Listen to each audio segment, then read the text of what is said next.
Shriman Amit Shah ji, our Honorable Home Minister of India at Samata Murthy Ramanujacharya Samaroham celebrations.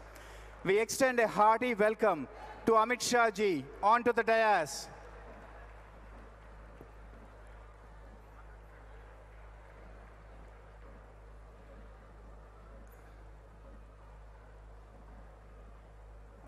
Jai Sriman Narayana, we are very excited to have Honorable Home Minister of India, Shriman Amit Shah ji, grace this occasion.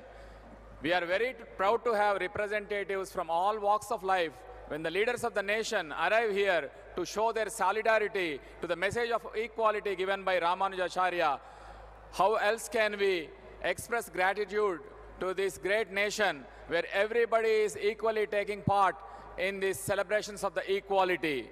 Samata Spurti Kendra is already sending a strong message that it includes each and every leader from all walks of life, be it the leaders who are governing the nation.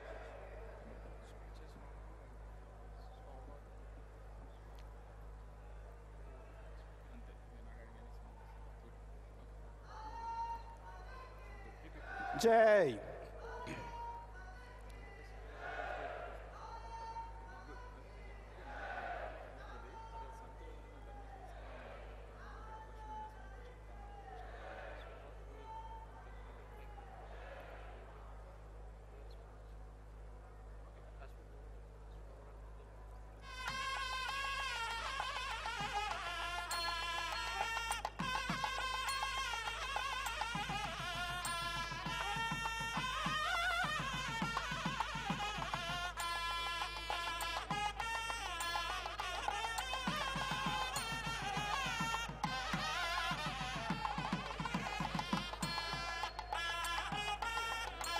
We are very delighted to have Shriman Amit Shah ji, the Honorable Home Minister of India gracing this event. We extend a hearty welcome to Amit Shah ji onto the dais. We pray to His Holiness Sri Chinnajiyar Swami ji to grace this dais. It's such a great sign of humility that the leaders who are running the nation are meeting the Dharmacharyas who have assembled here to discuss about the power of equality that is given to us by Ramanujacharya Swami 1000 years ago. We also request Shriman Bandi Sanjay ji, Shriman Dr. Jupeli Rameshwar Rao ji, Shriman Chalimeda Lakshmi Narasimha Rao ji, Srimati Vanaja Bhaskar Rao ji onto the dais.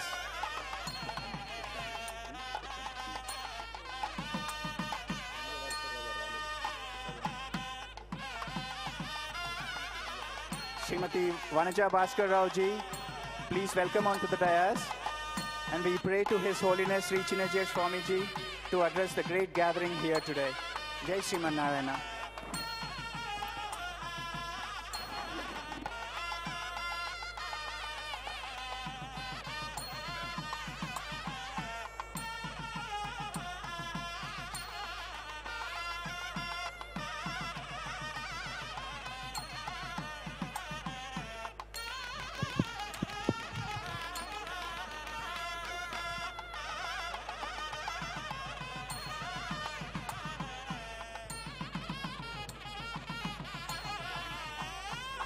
यो नित्यमच्युतपदाम्बुजयुग्मरुक्मा व्यामोहतस्तदितराणि तृणाय मेने अस्मद्गुरोर्भगवतोऽस्य दयैकसिन्धोः रामानुजस्य चरणौ शरणं प्रपद्ये। जय श्रीमन नारायण। आज भाग्यनगर को भाग्यवान बनाने के लिए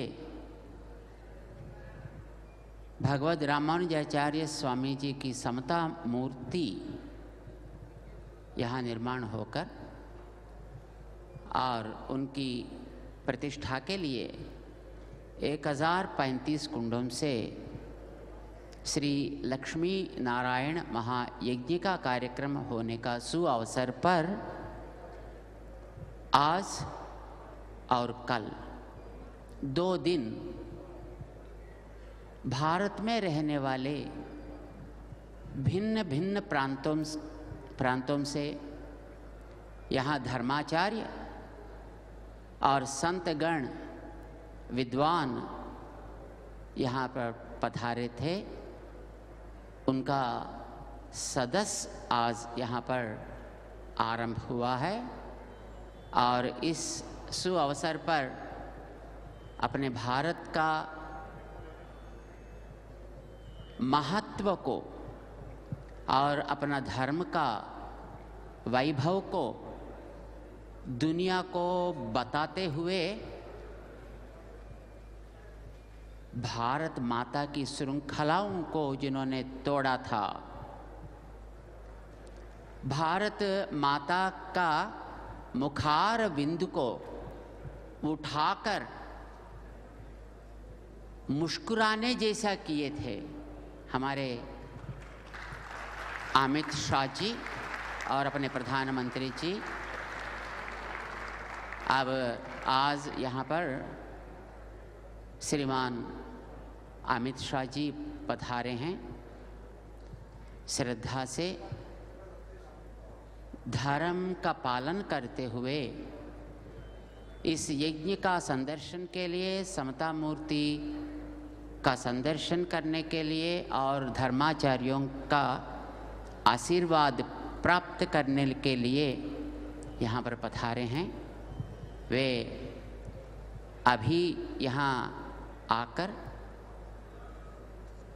समता मूर्ति के बारे में यहाँ पर की गई व्यवस्था को दिखाने वाले एक प्रीव्यू थिएटर है, उसका उद्घाटन करके तत्पश्चात समता मूर्ति का संदर्शन और यहाँ रामानुजाचार्य स्वामी जी को प्रेरणा देने वाले 108 जो दिव्य देश यहाँ पर बने हैं उनका भी संदर्शन करके यहाँ आप सब धर्माचार्यों का और भक्तगण का आशीर्वाद लेकर अपना देश का महत्व को और भी ऊपर आसमान तक ले जाने के लिए कटिबद्ध होकर यहाँ पर आए हैं श्रीमान अमित शाह जी। यहाँ पर समता मूर्ति का निर्माण के लिए 2014 से एक कल्पना करके निर्माण आरंभ हुआ और अब वो ही कल्पना साकार होकर रामानुजाचार्य स्वामी जी की भव्य मूर्ति को संदर्शन करने का अवकाश दे रहा है। कोई पूछे रामानुजाचार्य स्वामी जी के लिए उतनी ऊंचाई में मूर्ति का निर्माण करने का क्या जरूरत थी, तो कहा रामानुजाचार्य स्वामी जी समता का एक आइकॉनिक पर्सनालिटी थे। ये आज नहीं है, ये 1000 साल पहले की बात थी, 1000 साल पुरानी बात थी। उस कालखंड में समता जैसे बातों को कल्पना भी कर नहीं सकते थे लोग। जो आचार व्यवहार उतना रिजिड रहता था उस समय में, कोई ऐसी बात अपने मुंह से कहते तो उनको घोर दंड दिया जाता था और उनको समाज से बहिष्कार करते थे या उनको वहीं समाप्त भी करते थे। महिलाओं को तो मंत्र का अवकाश ही नहीं थी उस समय में। ऐसे समय में रामानुजाचार्य स्वामी उन बैरियर्स को हटाकर सबको भगवान का मंत्र जपने का अधिकार है, महिलाओं को भी साधिकारता दिए थे। और समाज में रहने वाले जो दीन दलित ऐसे लोगों को भी भगवान का दर्शन करने के लिए उन्होंने द्वार खोल दिए, मंदिर में भी उन लोगों को प्रवेश कराए। उनकी प्रेरणा इन सारे मंदिरां दिए थे। तो रामा स्वामी जी को ऊंचाई जो है, हम भी रामानुजाचार्य स्वामी जी का मूर्ति जैसे ऊपर ऊपर बढ़ जाएं, समता का संदेश लेकर। एक एक भी जो यहाँ पर आते हैं और दर्शन करते हैं, वो सब अपना अपना नियम के अनुसार समाज में समता की पालना करते हुए ऊपर आसमान ही सीमा ऐसा बढ़ने के लिए ही ये मूर्ति इतनी बड़ी बनी है। आनंद की बात है, इस प्रोजेक्ट 6 साल में साकार करके दिखाए हमारे डॉक्टर रामेश्वर राव जी, और यहाँ पर उपस्थित श्रीमान चलमेड लक्ष्मण राव, लक्ष्मी नरसिम्हा राव उसका एक महत्वपूर्ण सदस्य हैं, और श्रीमान संजय जी तो भारतीय जनता पार्टी का अध्यक्ष भी तो है ही हैं। और आपका आगमन से इस प्रोजेक्ट का महत्व बढ़कर इसकी शोभा अत्यंत विकास होकर सब इसका फल लेने के लिए मार्ग खुला है। श्रीमन, आपका स्वागत कहते हुए और आपका मन का भाव और जनता को संबोधन से आप बता दें, ऐसा हम आपको आह्वान कर रहे हैं। प्रीतम गृह मंत्री श्रीमान अमित शाह जी।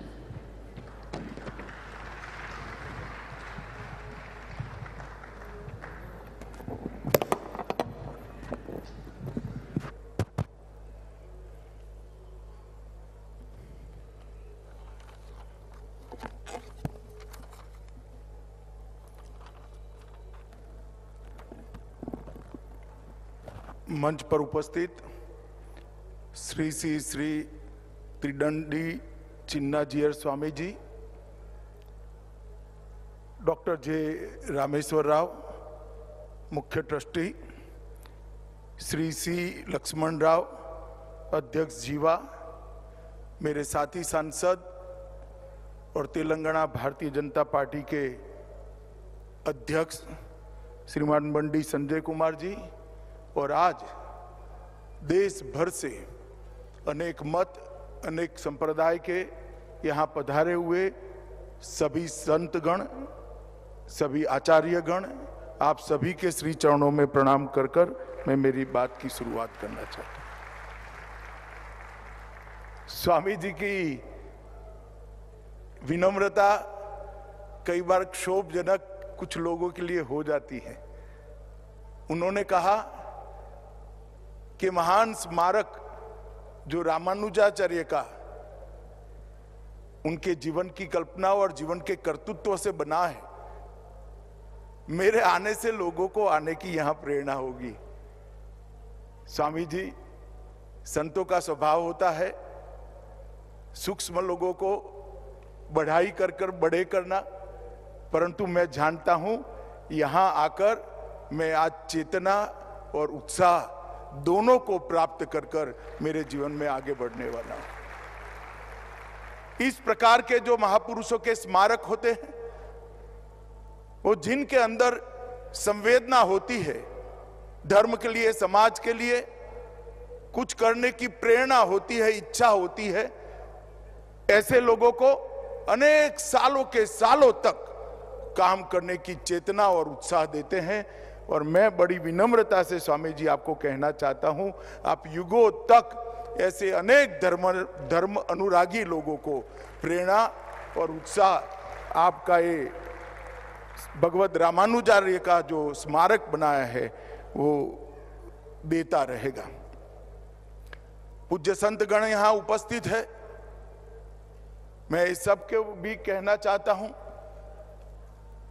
कि कोई भी मत, कोई भी संप्रदाय के अनुयायी हो, वो सभी को एक बार यहां आने की प्रेरणा इसलिए देनी चाहिए कि अंततो गत्वा सनातन धर्म की शरण में ही सबके उद्धार का मूल बसा हुआ है।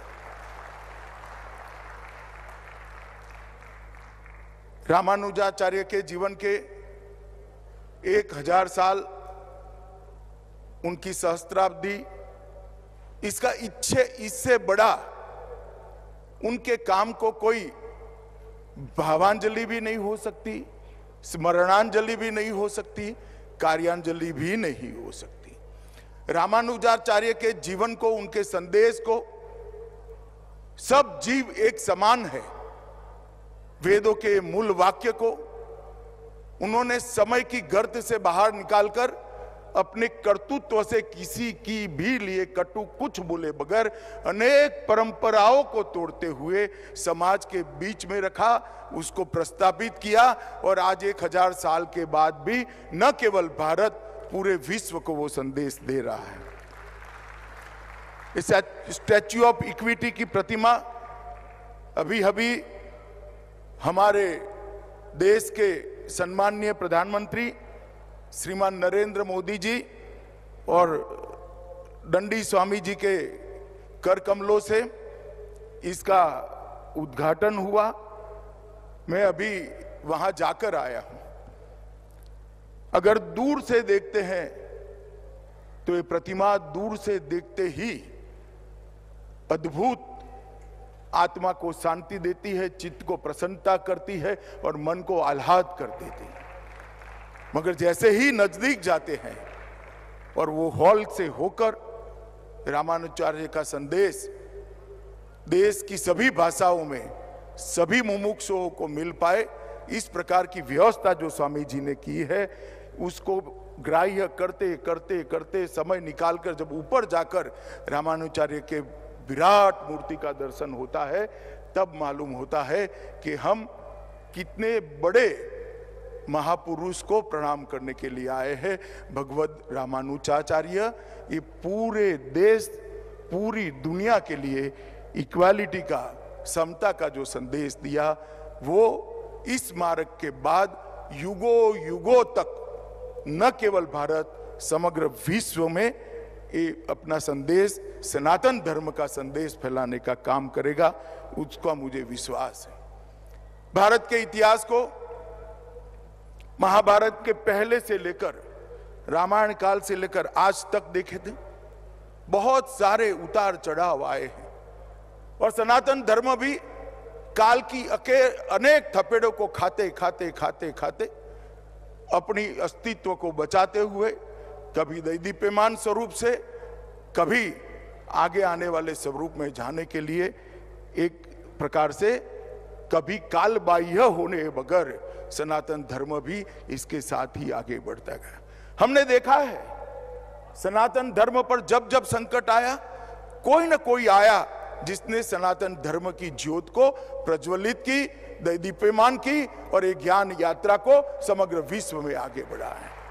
रामानुजाचार्य भी एक ऐसे ही व्यक्ति थे जिन्होंने शंकराचार्य के बाद एक काम को बहुत अच्छे तरीके से किया। आदि शंकर ने ढेर सारे मतांतरों को एक करते हुए सनातन धर्म की छत्र छाया में देश को एक करने का, एक छतरी के नीचे लाने का काम किया। और रामानुजाचार्य ने अपने जीवन कवन से पूरे देश को सनातन धर्म के साथ जोड़ने का काम किया। कई सारे कुरिवाज, कुप्रथाएं, कटु विरोध करे बगैर अपने कर्म से उन्होंने बदली। कई बार मैं जब पढ़ता हूं तब मुझे विचार आता है कि सनातन धर्म में ऐसा क्या है कि जिसकी धारा क्षुण्ण रूप से कालबाह्य होए बगैर बह ही जाती है, बह ही जाती है। ऐसा क्या है, इसके अंदर अमृत तत्व क्या है? और कई सारे धर्मों का भी अभ्यास करते हैं।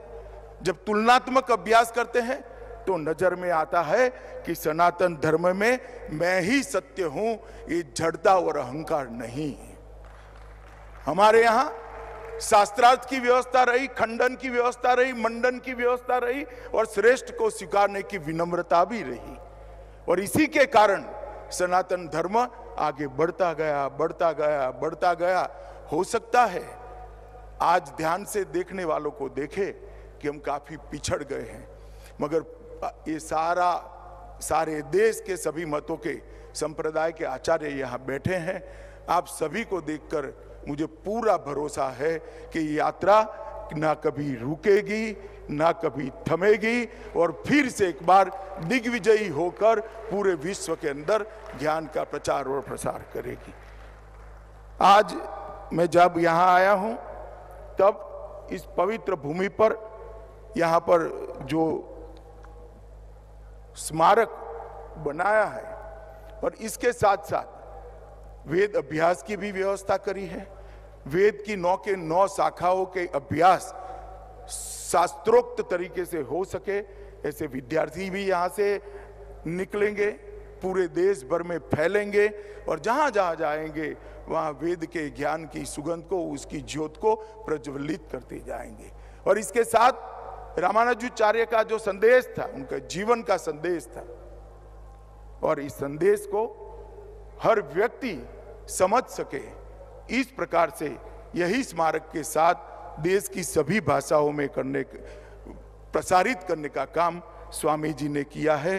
मैं फिर से पूज्य श्री चिन्ना जीयर स्वामी जी को बहुत बहुत बहुत बहुत समग्र देश की ओर से साधुवाद और धन्यवाद करना चाहता हूं। आज जब मैं यहाँ आया हूं तब यहाँ पर 1035 कुंड के साथ श्री लक्ष्मी नारायण महायज्ञ भी हो रहा है।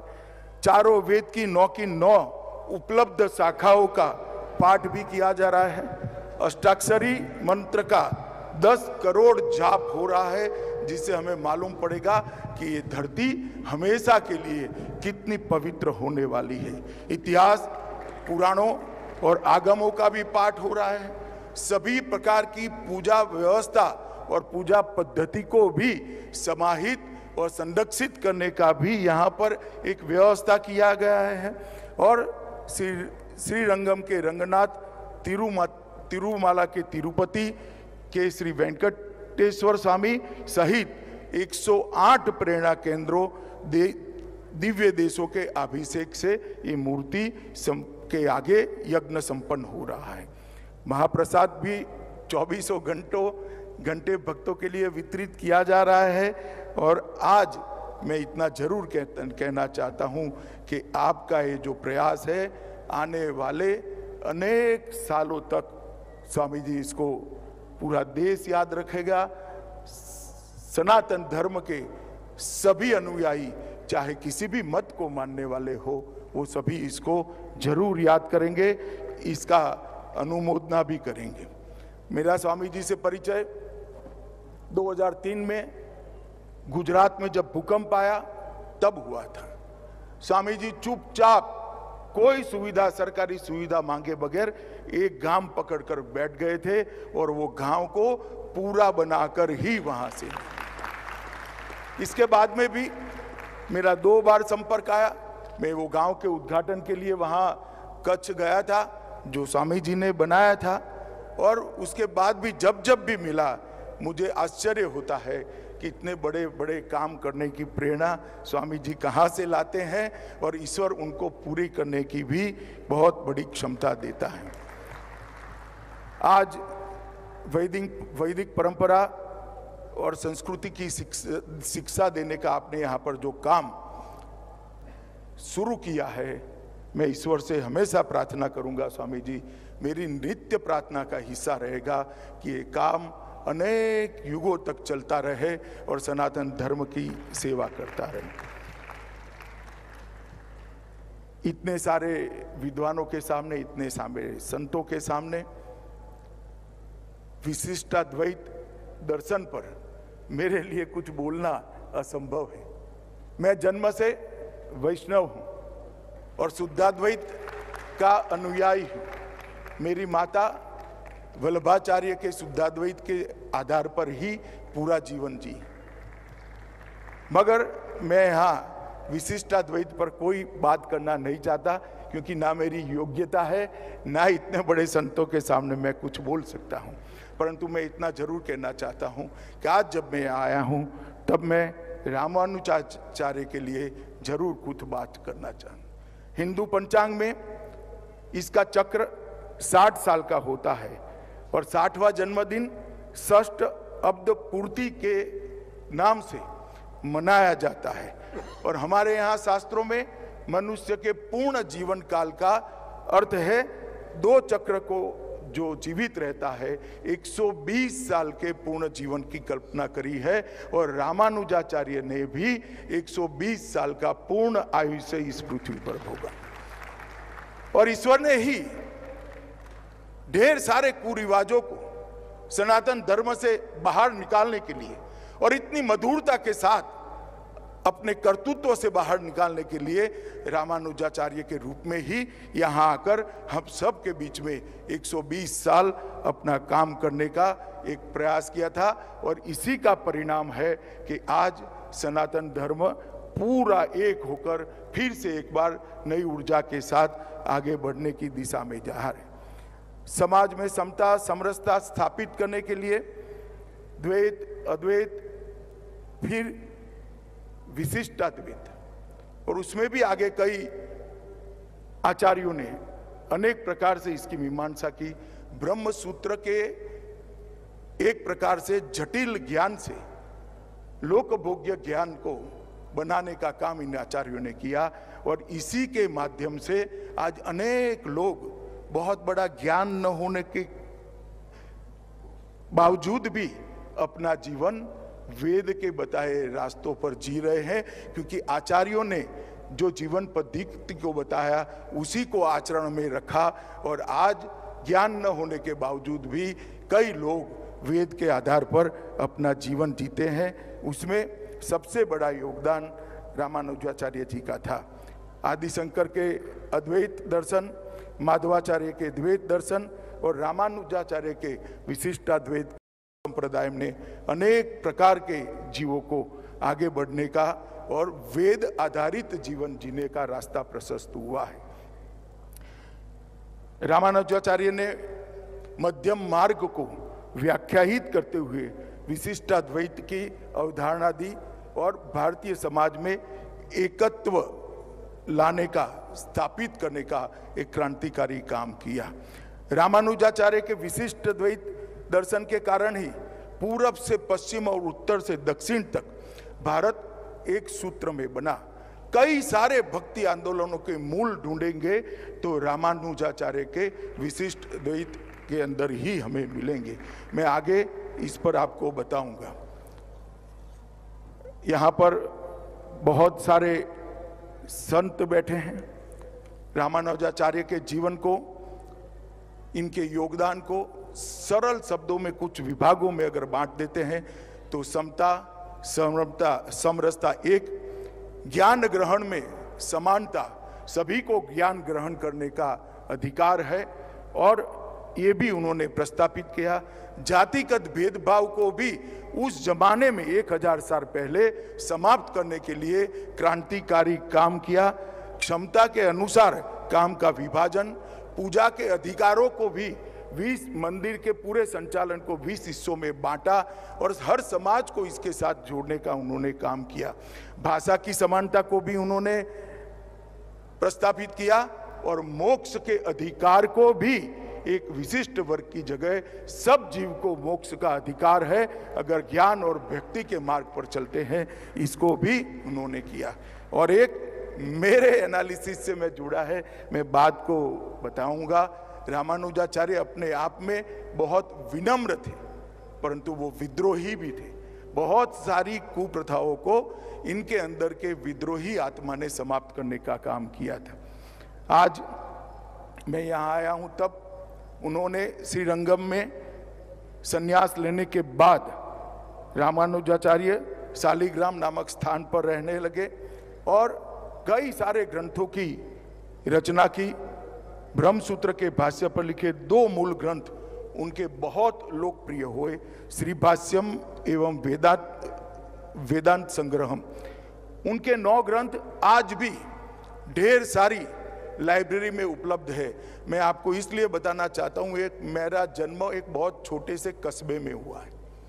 मानसा कर गुजरात से, अहमदाबाद से 50 किलोमीटर दूर गांव है और मेरे गांव में 150 साल पुरानी लाइब्रेरी है। ये 9 के 9 ग्रंथ वो लाइब्रेरी में आज भी उपलब्ध है।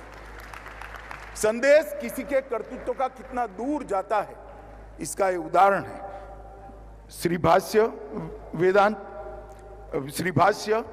वेदांत दीप, वेदांत सार, वेदार्थ संग्रहम, श्री गीता भाष्य, नित्य ग्रंथ, शरणागति गद्य, श्री रंग गद्य और श्री वैंकुट गद्य, ये 9 के 9 ग्रंथ आज अनेक लाइब्रेरियों के अंदर उपस्थित है और कई जगह पे मुमुक्षु अपनी मुमुक्षा पिपासा को शांत करने का काम करते हैं। रामानुजाचार्य ने, मैंने जैसे पहले कहा, समता और समरसता का मैसेज अपने कर्तृत्व से दिया और उन्होंने सभी वर्ग के लोगों को शिष्य भी बनाया, सभी वर्ग के लोगों के वो भी स्वयं शिष्य करें। और इसी में से आगे बढ़ते हुए रामानुजाचार्य की शिष्य परंपरा में रामानंद हुए।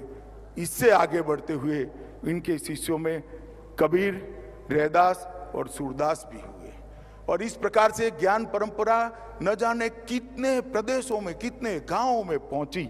अगर समता और समरसता का उन्होंने रास्ता न खोला होता तो कबीरदास को ये वेदों के रहस्यों की जानकारी कभी न मिलती, रैदास को वेदों के रहस्यों की जानकारी कभी न मिलती, सूरदास को भी न मिलती। और गुरु गोष्ठीपूर्ण की कथा भी बहुत हम सबको प्रेरणा देने वाली है। एक बार कुछ मंत्र सीखने के लिए रामानुजाचार्य गोष्ठीपूर्ण की वहां गए। 18 बार जाने के बाद भी उनको उचित नहीं पाया। 19वीं बार जब गए तब उन्होंने कहा कि आपको मैं मंत्र तो सिखाता हूं मगर तभी सिखाऊंगा जब अयोग्य के सामने आप उसका उच्चारण नहीं करोगे। रामानुजाचार्य ने उनसे मंत्र सीखा और मीनार के ऊपर चढ़कर जोर से वो मंत्र को बोले। नीचे आए गुरु गोष्ठीपूर्ण बड़े गुस्सा हो गए। उन्होंने गुस्से के भाव के साथ कहा कि क्या किया तुम नरक में जाओगे। तो रामानुजाचार्य ने बाल सहज विनम्रता के साथ कहा, नरक में जाने से कोई दिक्कत नहीं है, अगर अनेक जीवात्माओं का कल्याण होता है तो मुझे नरक भी पसंद है। और ये कहते ही गोष्ठीपूर्ण के पूरा गुस्सा शमन हो गया और उन्हें एम्पेरुनार मतलब मेरे भगवान ऐसा कहकर रामानुजाचार्य से गुरु ने स्वयं आशीर्वाद मांगे। जातिगत भेदभाव को भी रामानुजाचार्य ने समाप्त करने का काम किया। कांचीपूर्ण एक ब्राह्मणेतर जाति से जब वो उनका शिष्य बनने के लिए गए तब उन्होंने कहा कि परंपरा ऐसी है, आप ब्राह्मण हो, मैं आपको शिष्य नहीं बना सकता। रामानुजाचार्य ने उत्तर दिया, यदि शास्त्रों का ज्ञान केवल ईश्वर की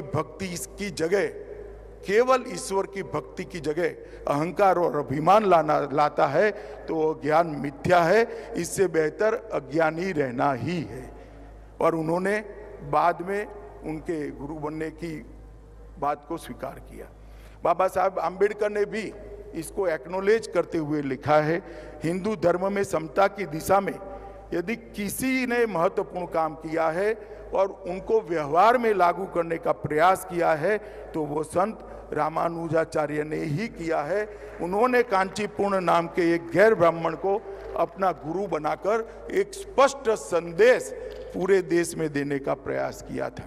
क्षमता के अनुसार भगवान की सेवा करने का सबको अधिकार है।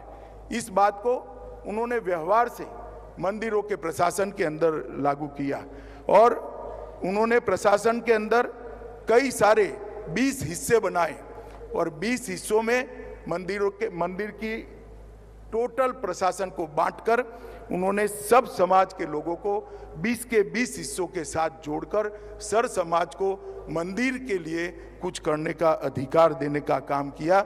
इससे सारा समाज आज मंदिर के साथ जुड़ा हुआ हमें देखता मिलता है।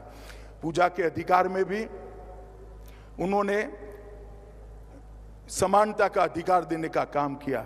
मेलकोट में अपने प्रवास के दौरान रामानुज ने देखा कि समाज के कुछ वर्गों के भक्तों को सामाजिक मानदंडों के कारण मंदिर के अंदर पूजा करने की अनुमति नहीं थी। इस प्रथा से वो बहुत दुखी थे। उन्होंने पुरानी प्रथा में कोई बदलाव करे बगैर एक नई प्रथा शुरू की। किसी भी भक्त की पृष्ठभूमि की परवाह किए बगैर भगवान की पूजा करने की अनुमति देने का मार्ग प्रशस्त किया और घर पर भगवान की देवता स्वरूप की व्यक्तिगत पूजा को सरल और व्यवस्थित किया।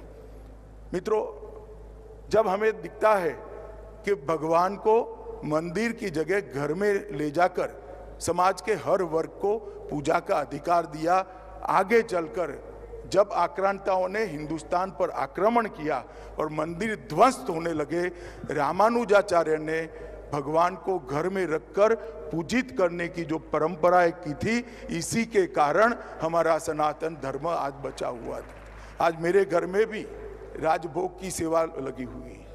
मेरे घर में भी भगवान को भोग धराए जाते हैं। ये बहुत बड़ा काम था जिन्होंने कपड़े से कपड़े समय के अंदर हमारे सनातन धर्म को टिकाने का काम किया और आगे बढ़ाने का काम। महिला सशक्तिकरण के लिए भी भगवत रामानुजाचार्य ने ढेर सारे काम करे। तिरुवल्ली में एक दलित महिला के साथ शास्त्रार्थ के बाद उन्होंने उस महिला से कहा कि आप मुझसे कई गुना ज्यादा ज्ञानी है। इसके बाद संत रामानुजाचार्य ने इस महिला को दीक्षा दी और उसकी मूर्ति बनाकर, एक दलित महिला की मूर्ति बनाकर मंदिर में प्रस्थापित कर समग्र सनातन धर्म के अनुयायियों को एक संदेश देने का काम उन्होंने किया। भाषा की समानता के लिए भी उन्होंने बहुत सारा काम किया। संस्कृत भाषा के वेद, वेदांत, भगवत गीता, ब्रह्मसूत्र साहित्य का सम्मान करते रहे, परंतु उन्होंने अजवारों के तमिल छंदों को भी मान देने की शुरुआत की और इसके अंदर भी वेद के ज्ञान को ट्रांसलेट करने का काम किया। रामानुजाचार्य ये दोनों भाषाओं को अपनी दोनों आंख मानते थे। इसके कारण ये प्रदेश के अंदर भी आज वेद बचा हुआ है। मोक्ष का अधिकार सिर्फ सन्यासियों को होता था, ऐसी किंवदंती थी। रामानुजाचार्य ने बताया, अगर छोड़ना ही सन्यास है तो अपने जीवात्मा की रक्षा जो ईश्वर पर छोड़ देता है, अपने जीवन को, अपने भाग्य को ईश्वर पर छोड़ देता है, वह भी सन्यासी है और उसको भी मोक्ष का अधिकार है। अपनी सर्वस्व ईश्वर को सौंपने वाला व्यक्ति मोक्ष का अधिकार होता है और सर्व वर्ण के सभी पुरुष और महिलाओं को मोक्ष के अधिकार का भी उन्होंने किया। अंत में मैं एक बात कहना चाहता हूँ, उनके पूरे जीवन में हमने तो देखा नहीं, ना सुना है, आज ना कोई रामानुजाचार्य से देखा हुआ व्यक्ति इस पृथ्वी पर अस्तित्व में है, परंतु उनके जीवन से इतना मालूम पड़ता है कि बहुत विनम्रता के साथ बहुत सारी कुप्रथाओं को उन्होंने बदलने का काम किया। मगर वो आत्मा के अंदर, उनके आत्मा के अंदर कुप्रथाओं के प्रति विद्रोह का ही भाव था। विनम्रता और विद्रोह दो मिल जाते हैं तो सुधार जन्म लेता है। कुप्रथा को अविवेक करे बगैर अपने कर्तृत्व से बदलना, इसी को सुधार कहते हैं। और ये काम भगवत रामानुजाचार्य ने किया है। और आज मैं इतना जरूर कह सकता हूं, मैं देश भर के हिस्सों का मैंने भ्रमण किया है, देश भर के श्रद्धा केंद्रों के अंदर जाकर मैंने मेरा सर्च चुका है। कई सारे संप्रदायों में इसके मूल में जाते हैं तो रामानुजाचार्य का विशिष्ट अद्वैत ही आता है। मैं कुछ उदाहरण जरूर देना चाहता हूं। महाराष्ट्र में वारकरी संप्रदाय के मूल में जाएंगे तो आपको रामानुजाचार्य का विशिष्ट अद्वैत का सिद्धांत मिलेगा। राजस्थान और गुजरात के वल्लभ संप्रदाय में जाएंगे तो भी वो मिलेगा। मध्य भारत, बंगाल और मणिपुर के चैतन्य संप्रदाय में जाएंगे तो उसके मूल में भी ये मिलेगा। और असम के शंकर देव और माधव देव के मूल में जाएंगे, उनके उपदेशों के मूल में जाएंगे तो भी आपको विशिष्ट अद्वैत मिलेगा। एक व्यक्ति ने जो सिद्धांत प्रतिपाद किया जिसमें समानता का मूल मंत्र था, उसके देश के अनेक हिस्सों में शायद रामानुजाचार्य अपने जीवन में कभी मणिपुर नहीं गए होंगे, ना आसाम गए होंगे, परंतु गुजरात के एक छोटे से गांव में भी जाएंगे तो आज वल्लभ संप्रदाय के अनुयायी मिलेंगे। आसाम के अंतिम गांव में मैं गया हूं जो बांग्लादेश की बॉर्डर पर है, वहां पर भी शंकर देव के अनुयायी मिलते हैं। और बंगाल के अंतिम गांव में भी गया हूं, वहां पर भी चैतन्य महाप्रभु का कीर्तन करने वाले लोग, भक्ति संप्रदाय के लोग मिलते हैं। स्वामी रामानंद के बारे में कौन नहीं जानता। स्वामी रामानंद जी के 12 प्रमुख शिष्यों में कबीरदास भी रहे। नाभादास जी, सेननाई, पीपादास, सूरदास सहित 12 महापुरुषों की परंपरा भी रामानुज से ही उत्पन्न हुई है। इस परंपरा का गुणगान करते हुए कबीरदास जी ने एक दोहे में लिखा है, श्री नारायण मूल हमारे, रामानुज की साख, रंगकार में रमता जो की, गुरु रामानंद ने भाग। एक व्यक्ति के जीवन से जो दक्षिण भारत में जन्मा, तमिलनाडु में जन्मा, उसने कबीरदास को प्रेरणा देने का काम किया और कबीरदास ने समाज के सभी निचले वर्गों को उठाने का काम किया। और आज मैं इतना जरूर कहता हूं कि उन्होंने ढेर सारे मैनेजमेंट के लिए भी काम किए थे, मगर इसके बारे में जाने का भी समय नहीं है। आज मैं इतना कहना चाहता हूँ, विशिष्टाद्वैत दर्शन और भक्ति संप्रदाय, ये दोनों जब तक पृथ्वी रहेगी तब तक अक्षुण्ण रहेंगे, कभी कालबाह्य नहीं होंगे। और स्वामी जी आपने बनाई हुई मूर्ति भी युगों युगों तक रामानुजाचार्य के संदेश को आगे बढ़ाती जाएगी। और पूज्य संतों और माताओं, बहनों, भाइयों को भी मैं कहना चाहता हूँ, ये विधि का ही आशीर्वाद है, विधाता का ही आशीर्वाद है कि जिस कालखंड में स्टैच्यू ऑफ इक्विटी बनता है, उसी कालखंड में राम मंदिर का भी पुनर्निर्माण, भव्य राम मंदिर का होता है। इसी कालखंड में काशी विश्वनाथ कॉरिडोर का भी 650 साल के बाद पुनरुद्धार होता है। इसी कालखंड में केदार धाम भी बनता है। इसी कालखंड के अंदर बद्री धाम का भी पुनर्निर्माण का नींव डाला जाता है। एक कालखंड है जहां से सनातन धर्म को उठकर, जागरूक होकर समग्र विश्व के अंदर अपने दैदीप्यमान ज्ञान को आगे बढ़ाना है मित्रों। और आज मुझे यहाँ पर इस कार्यक्रम में स्वामी जी ने निमंत्रित किया। मैं जीवन भर आपका कृतज्ञ रहूंगा स्वामी जी, आपने ये महान कार्य के अंदर मुझे जोड़ा और रामानुजाचार्य के लिए कुछ बोलने का मुझे अवसर दिया। मैं मानता हूँ कि सालों सालों तक आपका बनाया हुआ रामानुजाचार्य का ये स्टैच्यू ऑफ इक्विटी विशिष्ट अद्वैत का संदेश विश्व भर को देगा, समानता का संदेश विश्व भर को देगा और सनातन धर्म का संदेश विश्व भर को देगा। फिर से एक बार समग्र देशवासियों की ओर से आपको प्रणाम कर कर मेरी वाणी को विराम देता हूँ। वंदे मातरम।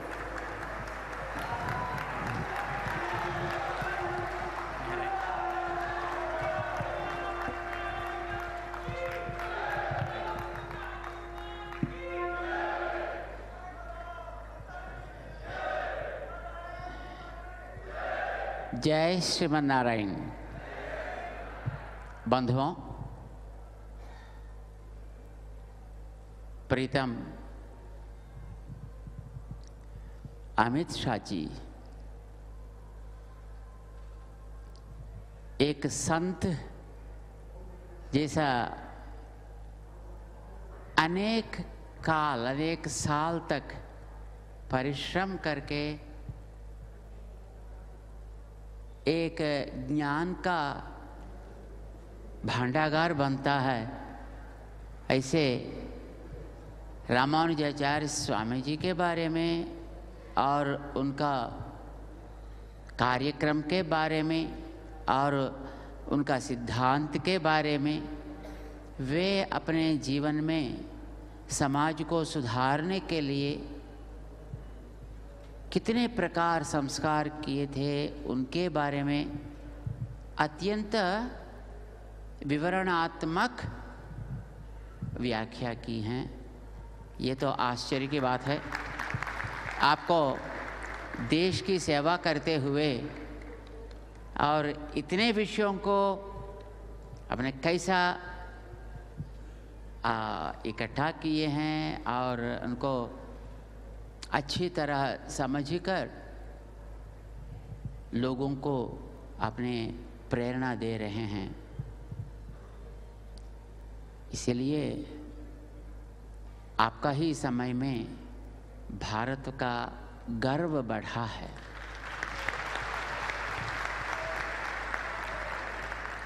मैं भी भारत का हूँ ऐसा कहने के लिए देश में रहने वालों को और बाहर रहने वालों को भी दम मिल रहा है। ये तो बहुत आनंद की बात है श्रीमान अमित शाह जी,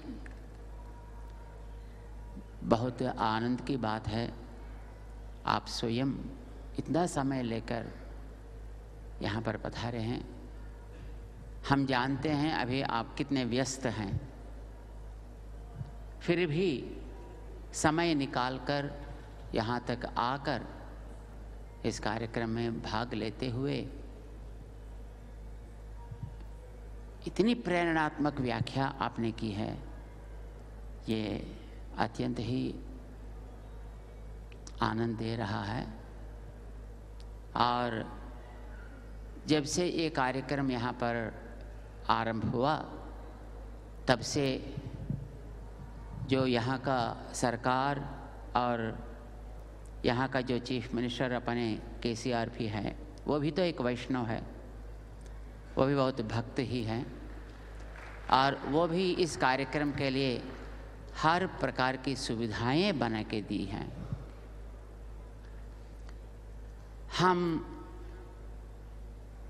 जानते हैं यद्यपि राजनीति में अनेक प्रकार की पंथाएं होते हैं, परंतु भगवान के सामने भगवत सेवा के लिए हम सब एक होकर आगे चलना है, ये बात मानते हुए वे अच्छा सपोर्ट किए थे। और यहाँ इतने भारी कार्यक्रम होने के लिए जो सरकार की ओर से जो रास्ता की व्यवस्था होनी चाहिए और जल की व्यवस्था और विद्युत शक्ति की व्यवस्था, कई प्रकार की व्यवस्थाएं होते हैं ज़रूरत, उन सब में वे अपने योगदान से और इस कार्यक्रम को बहुत सारे सुविधाएं किए हैं और उसके लिए भी हम बहुत बहुत ही आभारी हैं। और यहाँ हमारे इस कार्यक्रम का स्वरूप देने में हमारे डॉक्टर रामेश्वर राव साहब और हमारे लक्ष्मी नरसिम्हा राव जी और भास्कर राव जी करके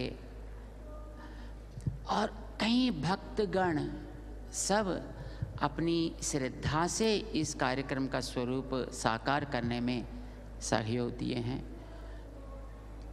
धर्म के प्रति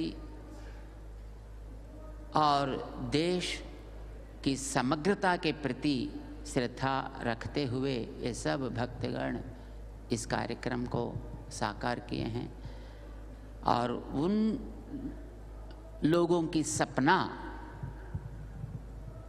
प्रधानमंत्री जी यहाँ पर आना है, अमित शाह जी यहाँ पर आना है और उनका कर कमल से इस कार्यक्रम लोकार्पण का काम होना है, ऐसा वो जो चाहते थे उसको आप साकार करके उन लोगों का मन अभी आनंद से पूर्ण किए हैं। अब हम धर्माचार्यों को भी We are lucky to involve in this work. Today, with our Honorable Prime Minister, this grand statue and message has been released to the nation, and the whole globe is following now. And today is one more very important day. Our country most powerful Home Minister, Sri Amit Shah ji, in spite of his very busy schedule, we all know that 4 or 5 states going under elections. He is the troubleshooter. He spends almost 20 hours on this Samayampe, on the strategy and election. In spite of that, to give this great message of Sri Ramanujacharya, he has taken, specially came to Hyderabad and is seen and inspired, and we all seen what a great speech Sandesh he is given. It will go throughout world. With this great leader's message, a Sandesh Pura, every one of this, our country should get benefit. We are so thankful, sir. We are always grateful to you. You are such a strong leader. Whole nation is observing you. After Sardar Vallabhbhai Patel, you stand up to that place, and you have done so many courageous decisions under the able leadership of our Modi ji. And once again, I will thank you, our Honorable Minister, Honorable Home Minister of India, and Minister for Coordination. And also I'll thank you, our local BJP party president, MP Bandi Sanjay, and our Jiva president Lakshmi Narasimha Rao, and all Sadhu Santu Logam, and everybody who participated in this event, all Bhaktagan, and all the workers who made this grand event more success, and particularly media, taking this great message from the great leaders and great saints throughout globe. I thank you one and all. Thank you. Jai Sriman Narayan.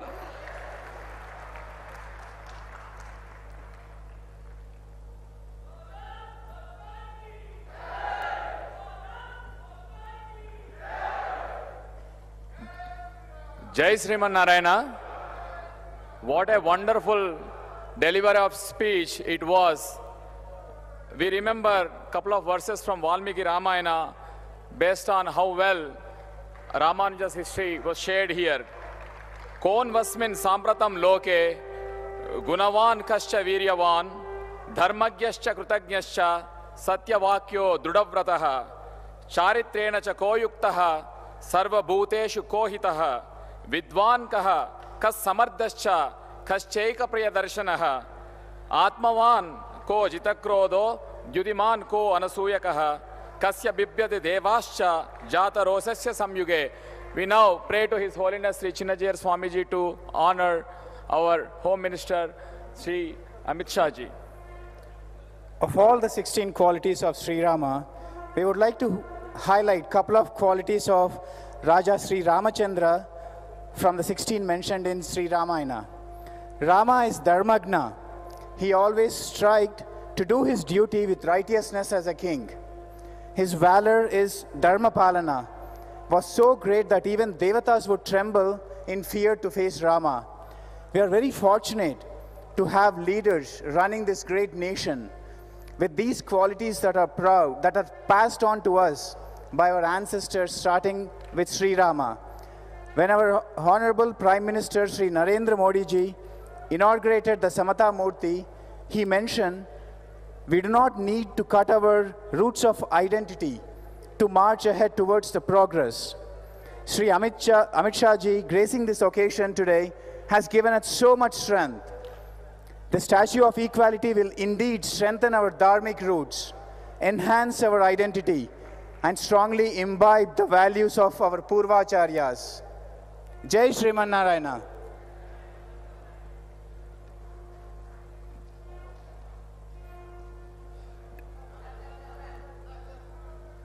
The 9 gems of Bhagavad Ramanujacharya, what a great research Sri Amit Shah ji has done, and the way he explained about Vishishtadvaita Siddhanta and also Ramanuja Sampradaya augurs well for the nation because it talks about the power of equality. Jai Sriman Narayana. Jai Sriman Narayana. Jai Sriman Narayana. Jai Sriman Narayana.